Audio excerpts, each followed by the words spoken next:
give up. What am I doing now? Alright. We be ready.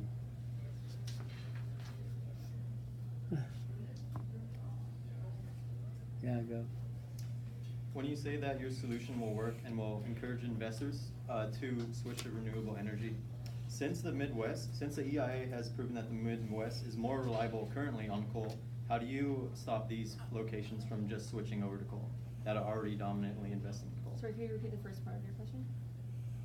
How do you, since your solution says it'll switch investing from natural gas to coal or fracking, fracking to Right. renewable energy, how will you stop it going? So part of the development of solar and wind energy, because let's say there's more wind generation or generation from dams in one place. So part of that solution is to have it to travel long distances, and that's what we have to develop. But we weren't able to.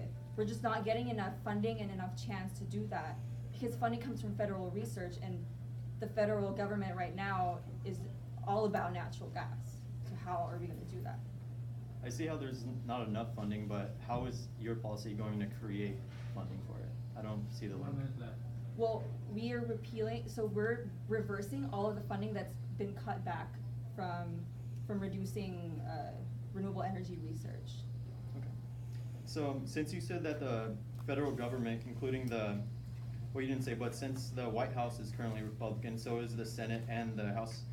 And since they're not likely to promote policies that are reasonable and are sustainable, but rather you want immediately in 4 years, how are they likely to go along with your policy instead of something that's more reasonable and long-term? So I think the scope of our argument is whether they should or should not ban it, who will be able to ban it. Like, I'm not going to ask you who will be regulating it beforehand. So I'm talking about the regulation after it has happened. So we're talking about banning after it has happened. It will meet the goals that we want when it has been banned. So how will we ban it if we have a government that's fully Republican right now? Well, right. Thank you very much. And now it's time for us to hear from the member of the opposition for his opposition speech, not to exceed 7 minutes in length.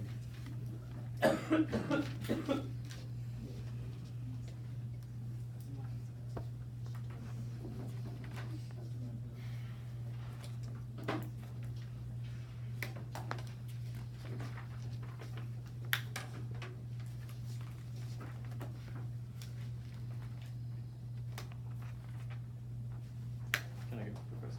Yes, Mika. Okay.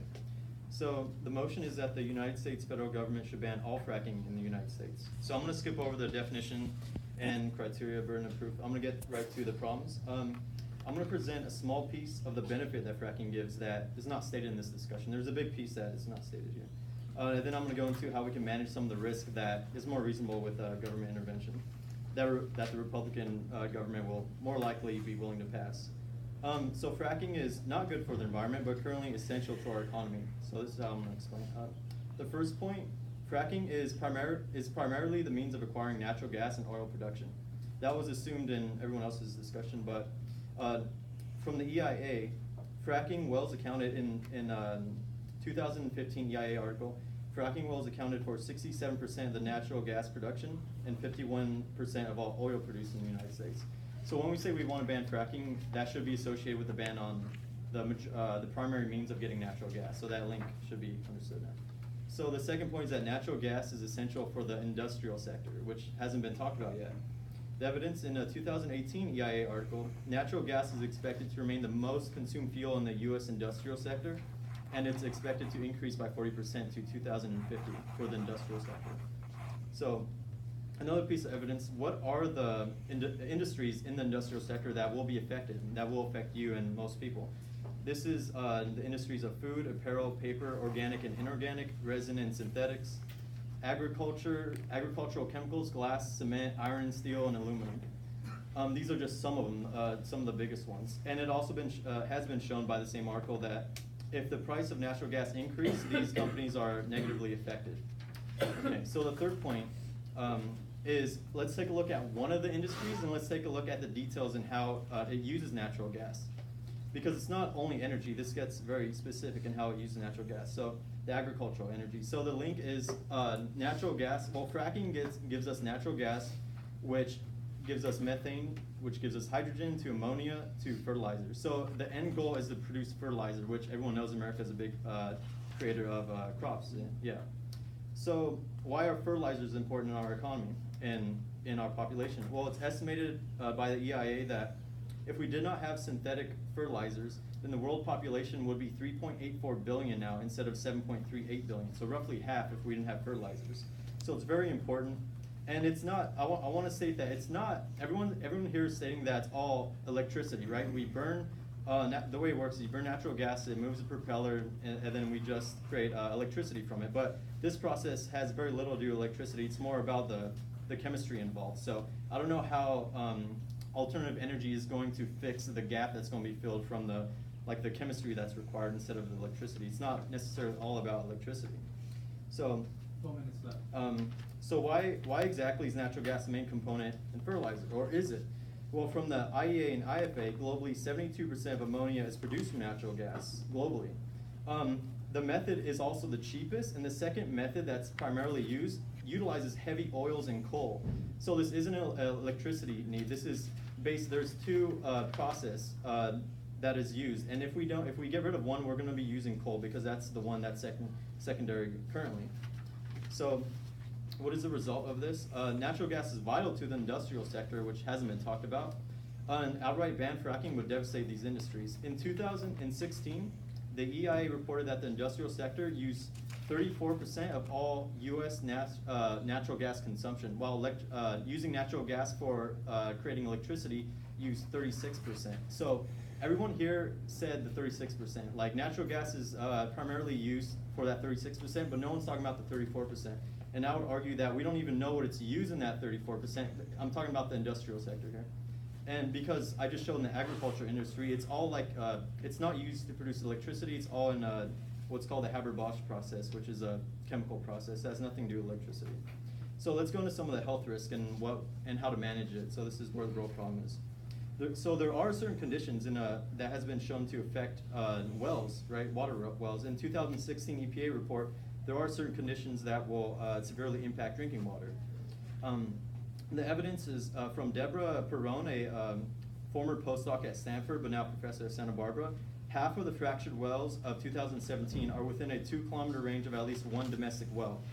The reason why we should look at these wells is because she suggested that previous studies show that these chemicals used in fracking are able to travel horizontal distance of 1 to 3 kilometers. So if you look at that paper they gave you, and you look at where the water and the chemicals were being released, if we just look at the wells, the water wells to where this water is being released, then half of the wells are within that zone. And if we could find a simple solution by getting rid of or having policies that have certain mandates on these specific wells, and there's only half of the wells are within that range. So the other half are fine.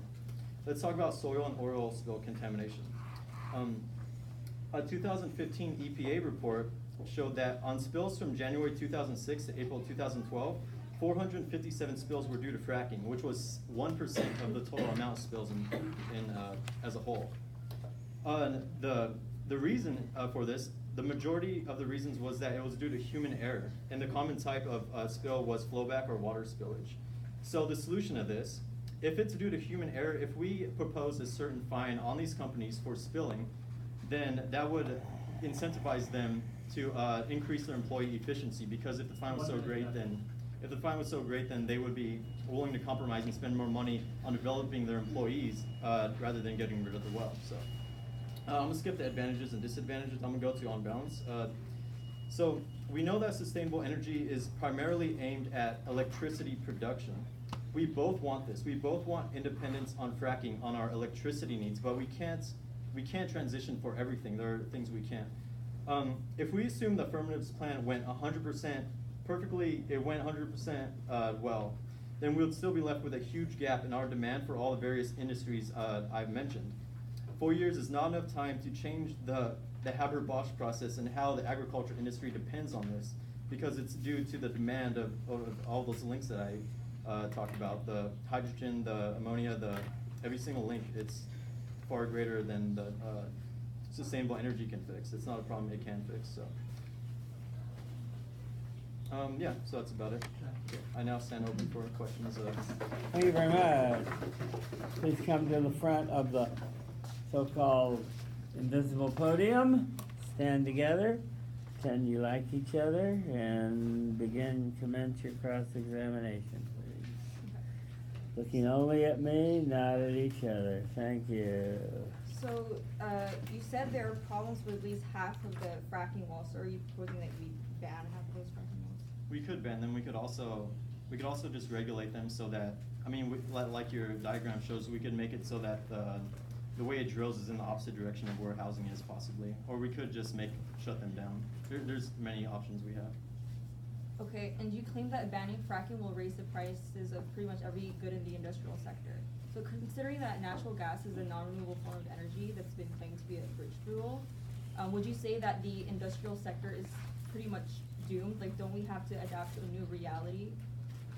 Well, I would say I don't know what it means to adapt to a new reality since it's been used for years and years, but I didn't say it would increase the price. In that article I said it would devastate the industries that do use natural gas. So I'm not sure if that meant increase in prices, but I think that is one of the cases. Yeah, that is one of the threats. And you mentioned contamination as a problem. There's problems with health risks and stuff like that. And 1 minute left. we claim that with more studies and time we can conduct research. Doesn't it make more sense to shut down dangerous activity until there's safety measures that are proven to be safe instead of allowing it to continue? I think that could be an option, but I think it's unreasonable to think that that's possible when we have a government that's fully Republican right now. I think it's more reasonable to try and have safety measures that are reasonable that they would be more likely to change to because public opinion is so strong on it. Well, public opinion actually leans against fracking. And That's what I are mean, we just gonna wait for a non-Republican government until we can start with the renewable process? I think both our policies are aiming in the same direction, so I think we both need a government that's somewhat not Republican to get things done. So we're just gonna be waiting for that to happen until we run out? Or like where's the energy security in that long term? I guess I'm trying to say I'm not sure how either of our policies will get done in this government, so we both either have to do something now somehow or wait. Zach. Thank you very much. Well, now we've ended our constructive period.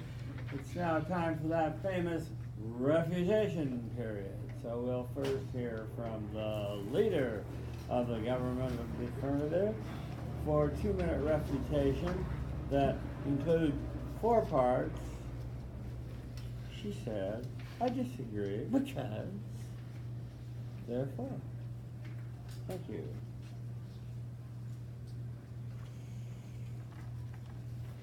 Alright, so they say that to ban fracking will take us a step back, in the sense that we'll have to rely on coal, and also that many people will lose their jobs. We disagree, based on the evidence that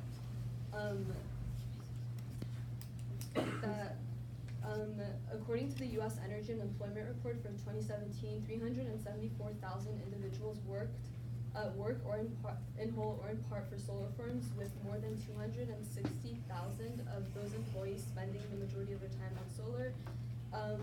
There are an additional 102,000 workers employed at wind firms like across the nation, and the solar workforce increased by 25% in 2016, while wind employment increased by 32%. So we see how job growth has a tremendous amount of potential. So we will allow for even more jobs to be to have the more opportunity for new 1 minute jobs. left.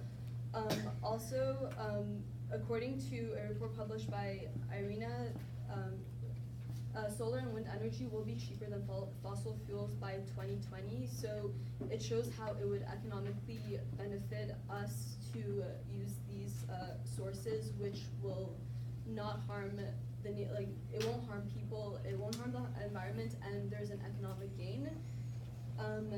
Therefore, we believe that we should ban fracking in the United States, and because we are limiting the harms that come from fracking while implementing a solution that will not harm people or the environment and has job potential that will lead our country into a clean and energy efficient future. Thank you very much. Here, here, here. Now it's time for the leader of the opposition to give her 2-minute refutation that should have 4 parts.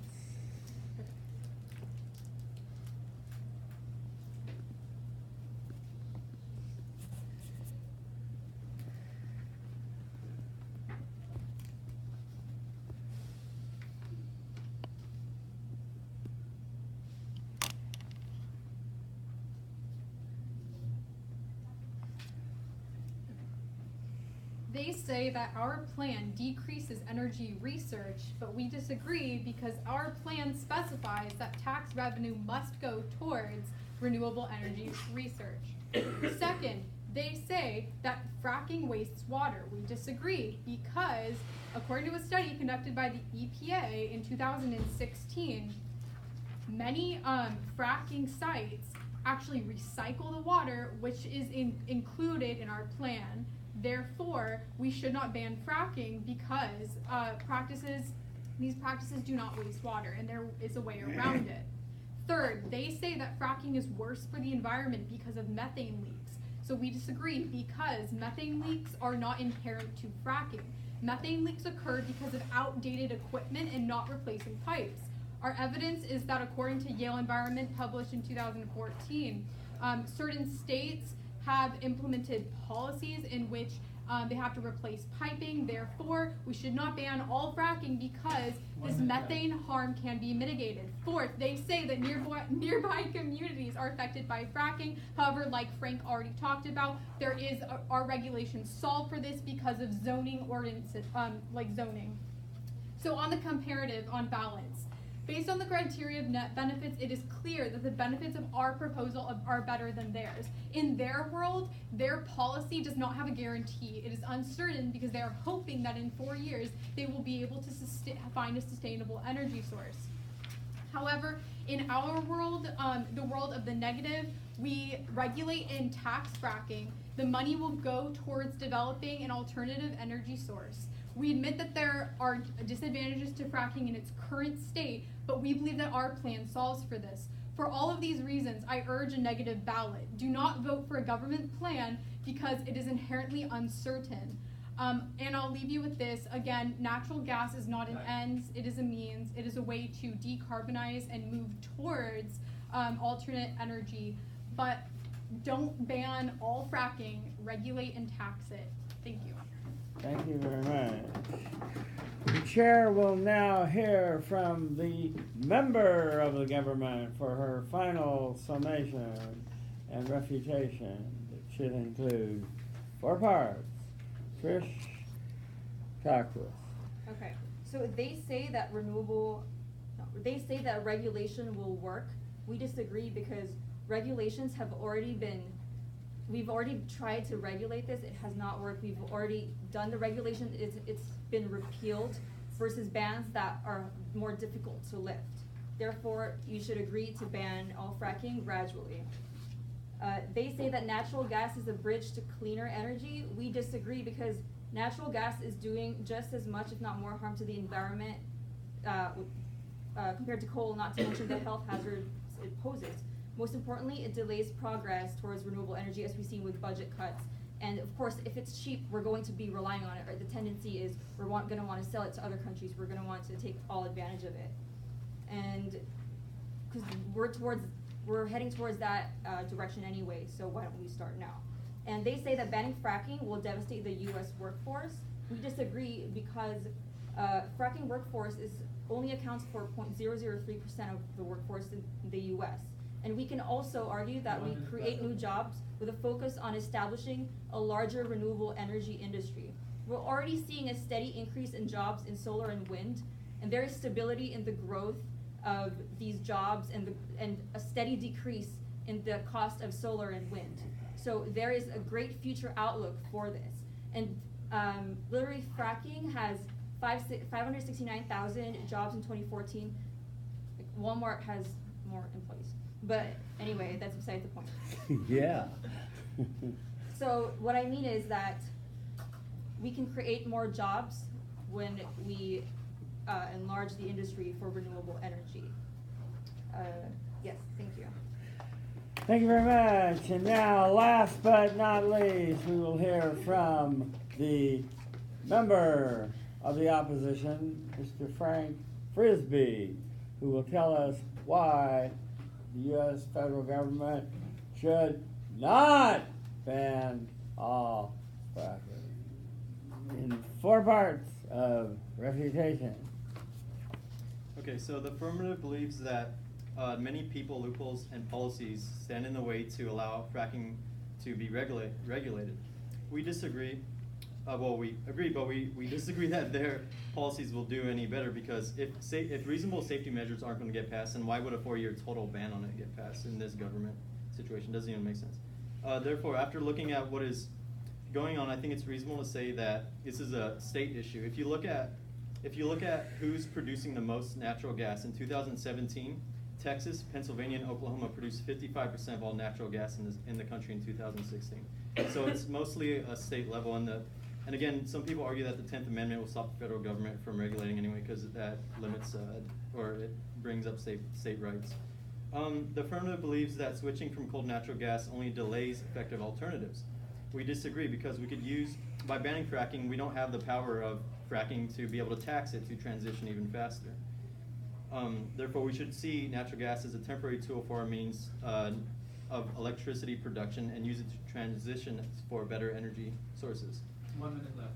In conclusion, what the affirmative isn't telling you is that the solution is just looking at the 36% of the reason we use natural gas, which is for electrical production. In transitioning to renewable energy, we are really looking at the 36%. The use of natural gas is not just for electricity production. The industrial sector is vastly more complex than just electricity production, as shown by the agriculture sector. Each industrial sector uses natural gas for far more reasons than just electricity. So again, to reiterate, you'll be affected by this ban if you wear clothes, use paper, walk on cemented ground, spend time in a car or building made from iron or steel, use aluminum for cooking, use aluminum for drinking out of soda cans, and of course eating food. Also, we didn't even touch oil and its impact on the economy, but if you're using a plastic bottle, you would also be affected. Since the affirmative did not touch on these industries, it gets vastly more complicated, the issues that will be brought up for these industries and you. So we should look at more than all that, and that's why I should vote for the opposition. Thank you very much. It's now time to cross the hall and congratulate your opponent on an excellent debate. And it's now time for the judges to individually write out a very well-reasoned decision before passing their ballots to the front.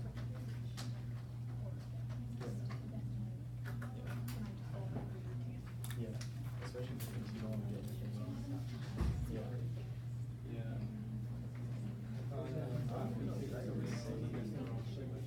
about the 1 to 3.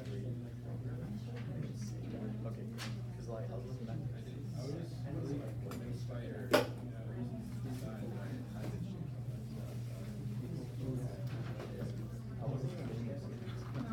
So I was like, this sounds too.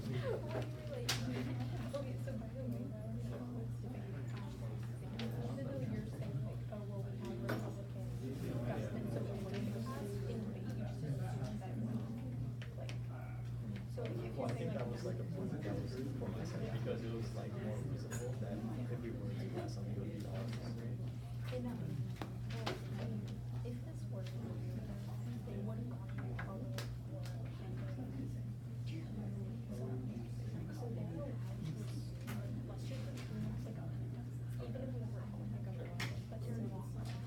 just like, even if we were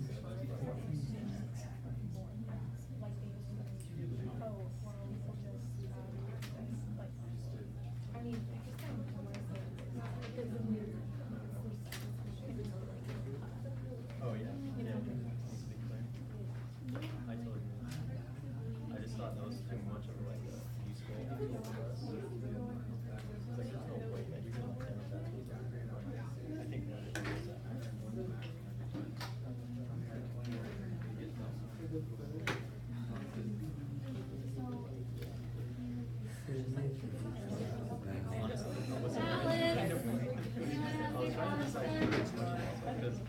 what, like, I thought this maybe was gonna be, like, I knew nothing. It's in the 2 already, unfortunately. I did not get it to go down, so.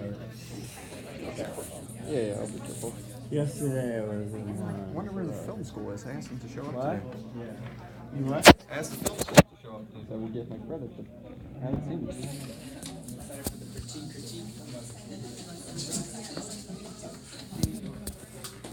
Do I have all the ballots?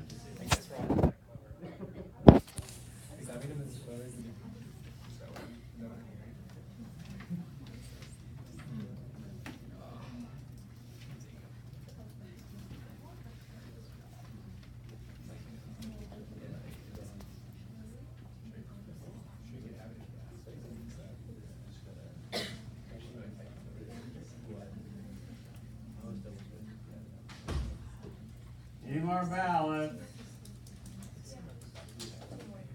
2 more? Thank you.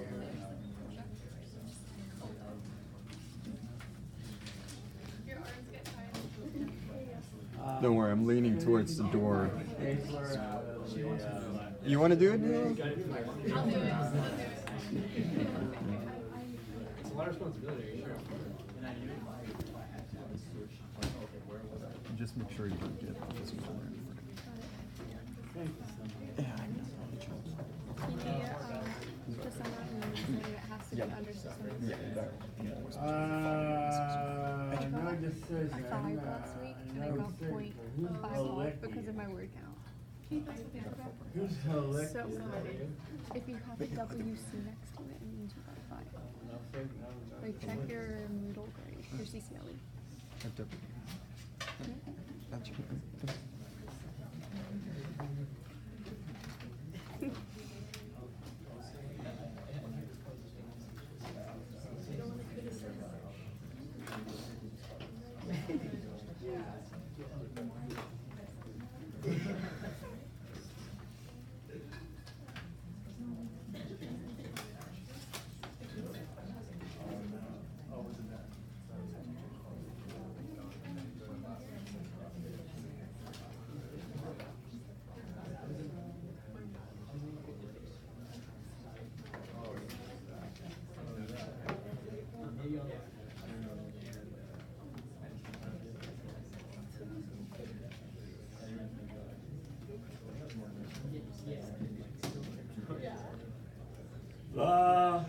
The decision on a 2 to 17 tally goes to the opposition. We'll start in the front with Elsie. Hi, I'm Elsie. I voted for a negative side because I like the way the opposition side reviewed the 4-year plan. And they argued that 4 year is not enough time and we don't know what happens in 4 years. And they mentioned advantage in economy that can create jobs. So I think they provided stronger evidence and data and their argument is more persuasive. Yes, please. I voted for the opposition mainly on the fact that I think Haley really made a great framework for me to understand, and though I think both groups did an effective job with citing their evidence, especially the dates, which I think was a problem with my debate last week, I just feel like Haley and Frank had a better way of going against their resolution and providing a better resolution. So I think the way they approached it being on the, I guess, not as good side in terms of the debate topic was great. Yes. They chose, in case you didn't notice, they chose an approach we haven't seen in our policy debate so far, which was to present a counter plan. And so we had 2 policies operating in the debate, and so you had 2 policies to choose from. Now, Trish couldn't have known that this, or maybe she did know it was coming, but traditionally, when you are counterplanned, then you need to spend some time talking about why the counter plan is so crummy. Your plan is still superior, or a good comparison of the plans. My name is Ricard. I voted for the opposition. I fully agreed with what Elsie said, that the 4-year plan was refuted from the beginning and never was made clear why the time frame wouldn't work. But more so, I think that the opposition did a good job at showing that the damages from fracking, because there are damages from fracking, are negligible, or you can handle them. I think the government would have benefited from showing that, well, there are only so many places in the United States where you can frack. So what do you want us to do? Move the entire communities that are within the possible range of getting hurt by it? To make a clear point that we need to ban it because we can't force these hundreds of thousands of millions that live within the range to move. But I voted for the opposition mainly because their plan seemed more realistic. By the way, if you want to see a model refutation, I thought Haley's refutation was spot on. You notice how she did the 4 steps about 5 or 6 times, and they were all right on, size, not wordy, true refutation. I'd like to see her do that on the debates.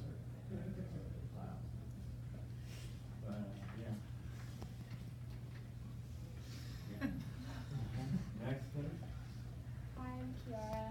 Hi, Kiara. So I voted for the opposition as well. I made my decision based on having a convincing vision, as the previous speakers just said. I thought your guys' policy was more realistic, and I thought Haley did a really good job. Immediately when she started talking her first time, she basically attacked all the points that they were making about the lack of disclosure. You said that this policy would have to have disclosure, so it's just a really good refutation of their points right from the start.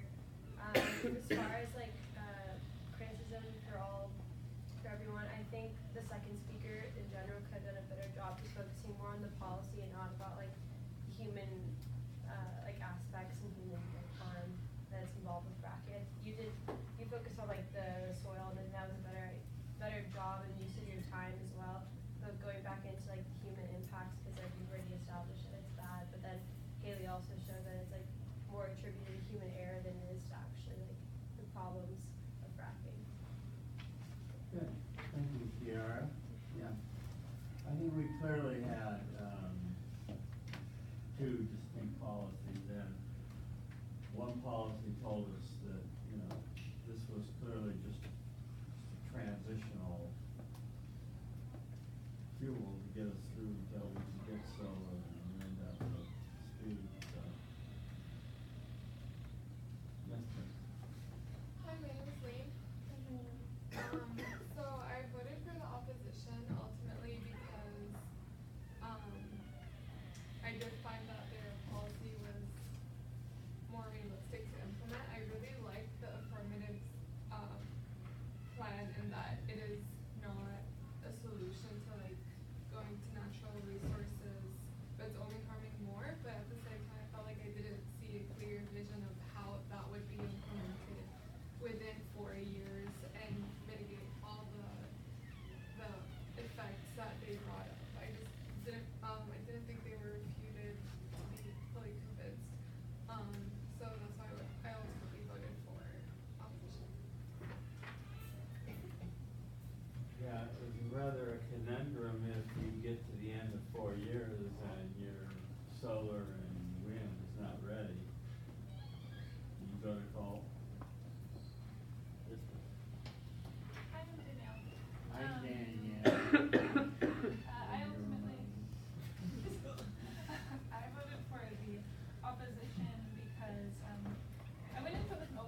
4-year mark, but just from my own knowledge about how presidency works, it's a miracle if the president can push through one thing during his 4 years of office. So thinking about a ban that would occur in 4 years while simultaneously also coming up with a miraculous plan to fix fracking or replace fracking just seemed a little bit unrealistic to me, but I think the part that I based it off of most was just your guys' reputations were pretty consistent.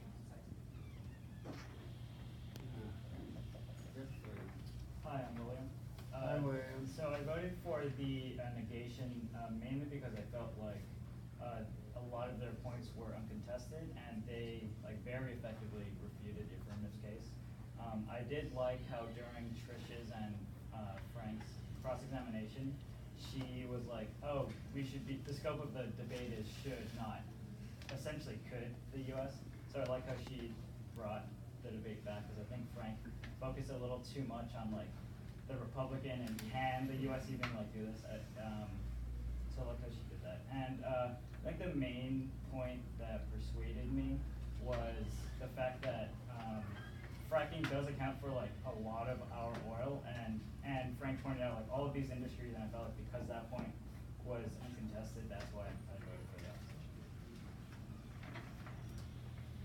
Yes, please. Hello, I'm Jared. I voted for the opposition as well.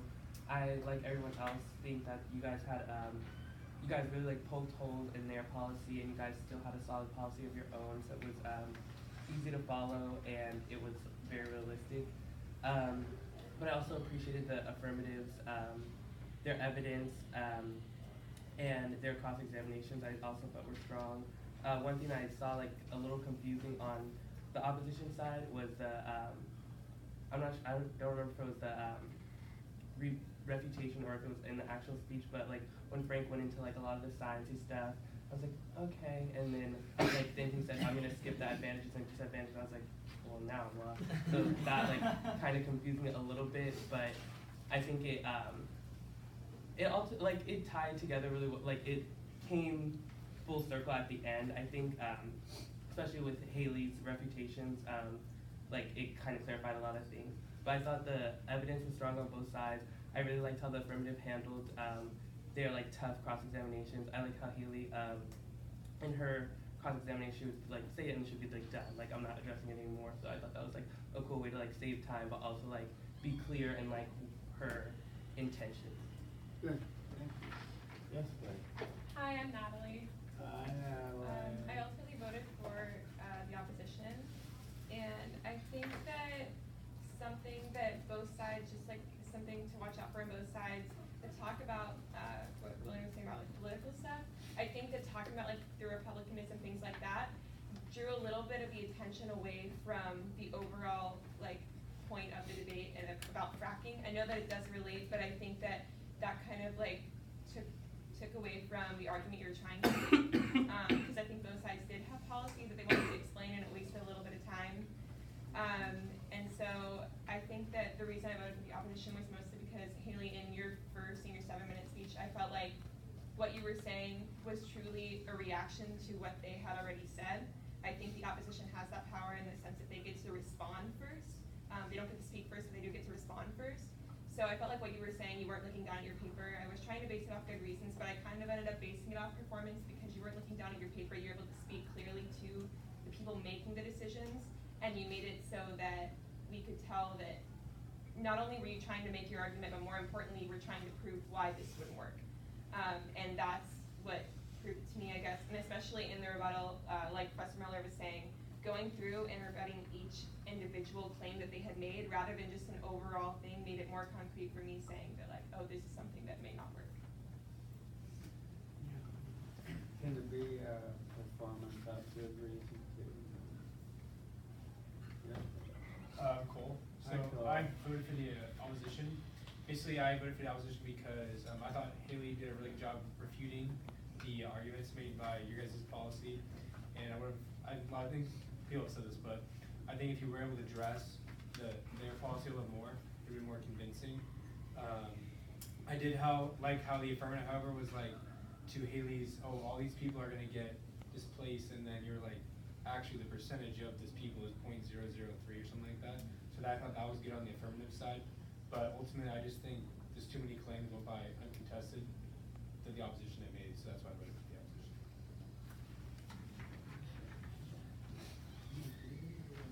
Yes, please. Yeah, it was a good reputation there. When you said that's a small percentage of the workforce, but still a lot of people thrown out of work, but a small percentage of the total workforce.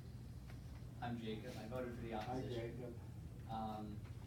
I voted for the opposition mainly because I thought the argument banning all fracking, it's a big task. Like, it's like, Not some fracking. yeah, it's all fracking. And I kind of like how at the beginning of Haley's argument, she just kind of stated that she's like, we're not condoning like most of the stuff that happens with fracking. We know it's bad, but the 4-year plan is just unsustainable.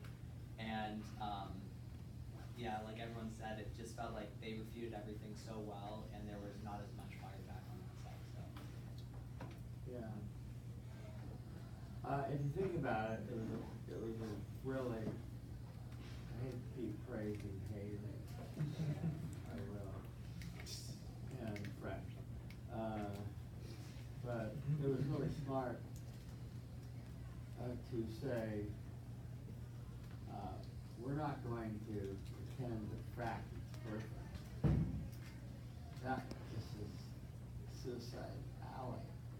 But we can present some ideas about ameliorating some of the problems by federalizing some of the regulations and federalizing some restrictions on the water and other stuff. And then we'll use it temporarily while we fix the major problems until we can get solar and wind up to speed. So it was real smart, you know. It was very much like Bill Clinton talked about abortion, you know, and said, talk about just fix it, don't mix it, don't get rid of it, but it just fix the excessive problems. My name is Yassine. I voted for the opposition. I thought the affirmative, I thought you guys did a really good job of explaining why fracking is so bad and why, like, in an ideal world it should be banned. But I never felt like I had a grasp. Like, I know you guys said like 4 years, 25% each year, and then we'll ban it, but I never really had a grasp of like how we would go about doing that. Like, are you just like shutting off like West Coast, then like half of the Midwest, and like are you just moving geographically, or just like logistically how it's gonna happen? And I thought Haley's reputation about like what happens if technology doesn't catch up in time, and I never felt like you guys had a satisfying answer for that. But overall, yeah, if this was a value debate, I probably would have voted for the affirmative because you guys convinced me that fracking is really bad and it should be banned. But also them agreeing with that kind of took that away from you guys. And again, I didn't really see a clear solution. But you guys all did really well. Yes, Hey, my name's Tyler. I actually voted affirmative. excellent. We finally get to hear from the affirmative. So I think Haley did do a really good job kind of deconstructing their brief, but then I think Trish built it back up a little bit. I think she showed me that the 4-year plan did work. I think she showed that solar and wind power would be cost effective. And then I also felt like a really strong argument you guys had was that if you do want to impose regulation, like past measures have shown not to work, and a lot of regulations are already in place, as you guys said, that kind of just get bypassed. The one thing I wanted to see from you guys is that, like, I think you really could have attacked funding more. Like, their plan didn't really seem to have like a good funding point. Like you guys said, you know, go back to like how it was funded, but that money went somewhere, and you can't just kind of like bring it back. But yeah, that's why I voted for it. Good.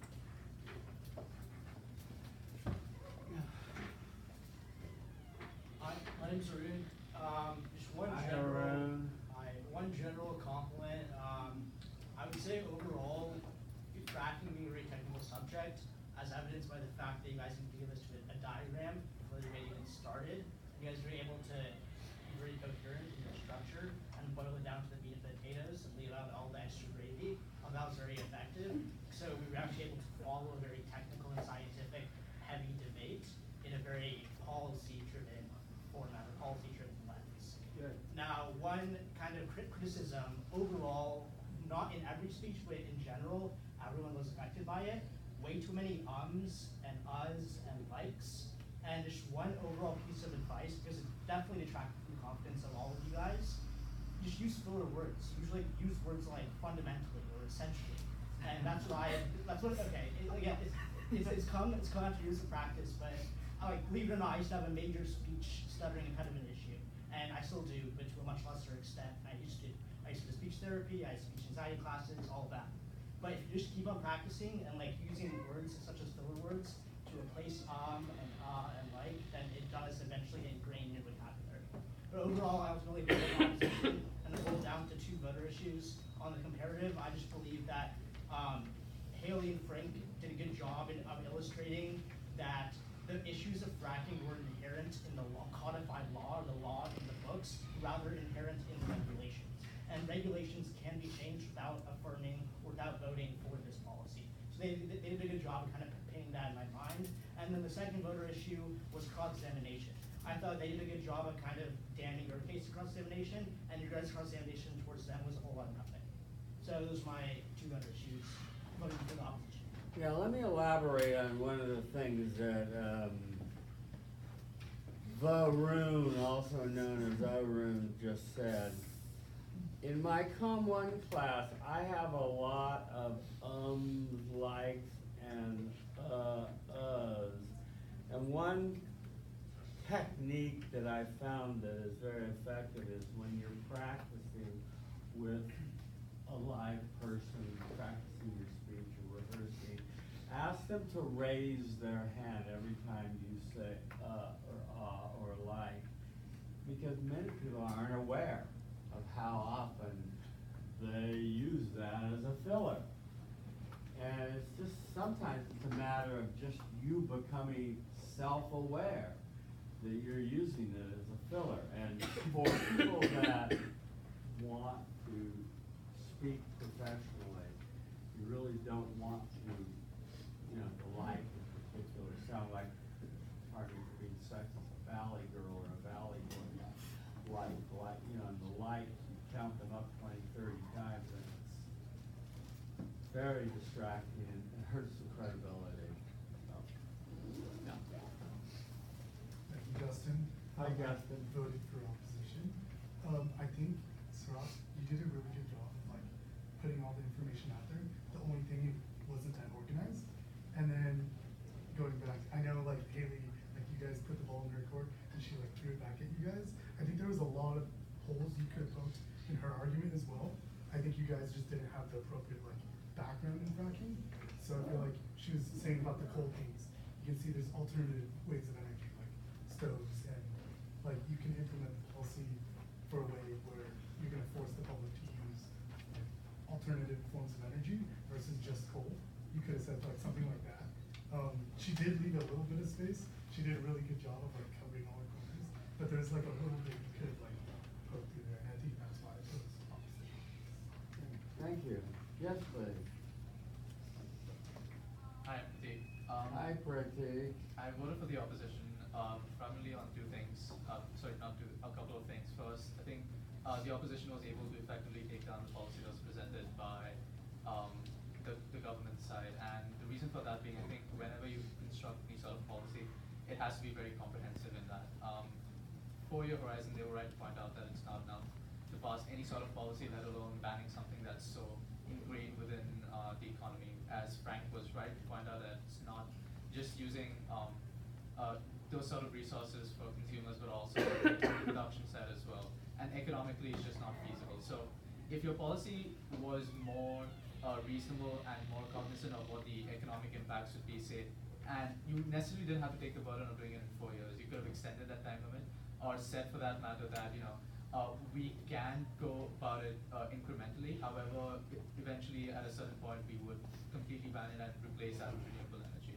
And having that sort of strategy would have helped in the sense that it would have not only made the policy comprehensive, but at the same time taken out a lot of arguments that they were talking about how jobs would be lost in the short term, or that there's not enough renewable energy. So having a very good comprehensive policy, especially in a policy round, takes away a lot of the meat from opposition's case, because insofar as their constructive goes, their constructive is much more reliant on the policy that you provided as opposed to it being standalone constructive as a whole. So if your policy was more like meaty, so to say, it would have taken down a lot of their points from the onset itself. And the second thing was cross-examination as well. I think in terms of the affirmative, you had to be a little bit more, I would say a little bit more aggressive, not in the mean way, but in terms of like really poking holes in the argument, saying that are these jobs really not as replaceable as you name it to be, right? When they can be if renewable energy is growing at the pace that you were suggesting.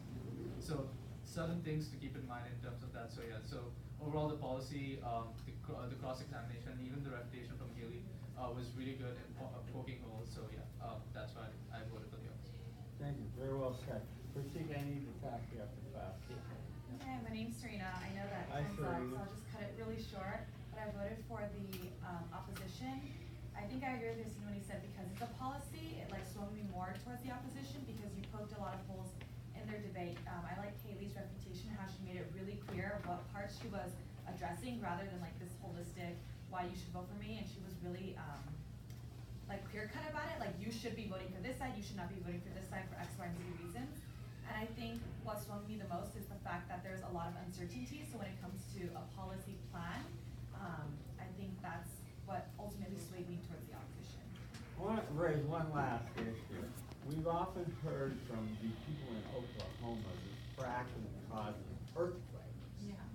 And I didn't hear you breathe on earthquakes. Did you decide it was bad evidence, or you just had so many harms you didn't want to run it, or you felt they were going to beat it back, or what? It personally didn't strong enough. Not as strong enough? Like it causes it leads to earth tremors, but we didn't feel like It was very strong. Yeah. It only opened us for more. Yeah, I felt that like we felt that we could cope with more. That's good. Has everyone had a chance to say their piece? Okay.